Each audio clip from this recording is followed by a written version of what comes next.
On Sunday, we celebrated the Lord's Supper, and I wanted to talk about the event that is the inspiration behind the Lord's Supper.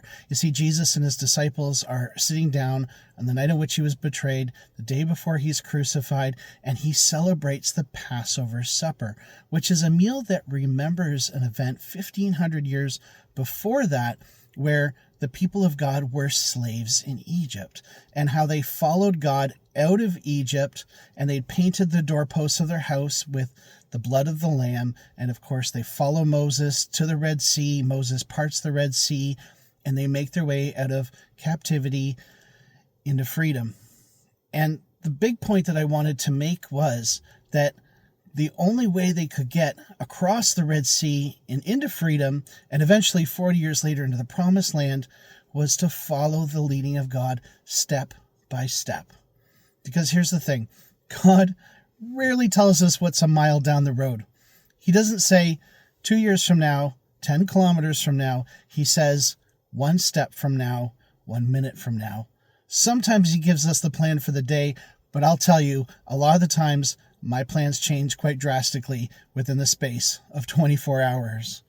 And so in conclusion, I observe that when we follow God step by step and day by day, when we walk in his will moment to moment, we're going to end up where we need to be. And life is kind of hard sometimes, and we sometimes feel stuck in between moments. But when we live in the moment with God, we're never stuck in between. We are always exactly where we need to be. Now, this Sunday, I want to talk about Jonah. Jonah is one of my favorite characters of all time in the Bible because he is a prophet who refused to prophesy.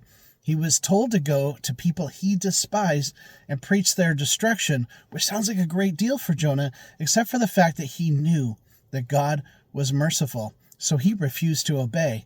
He didn't follow God step by step, moment by moment.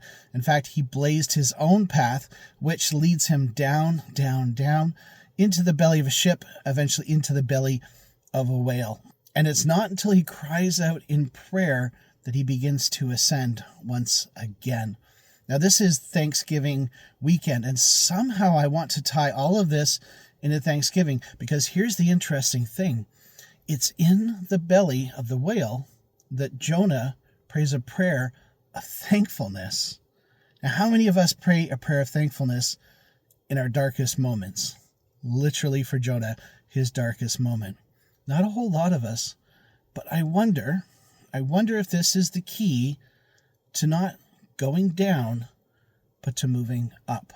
When we lift our eyes up in thankfulness, not to give away the point of the sermon, we find God. And when we find God, we find our salvation.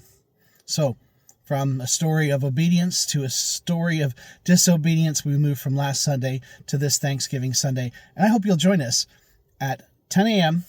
at 200 Maple Street, First Presbyterian Church, Collingwood. I hope to see you there.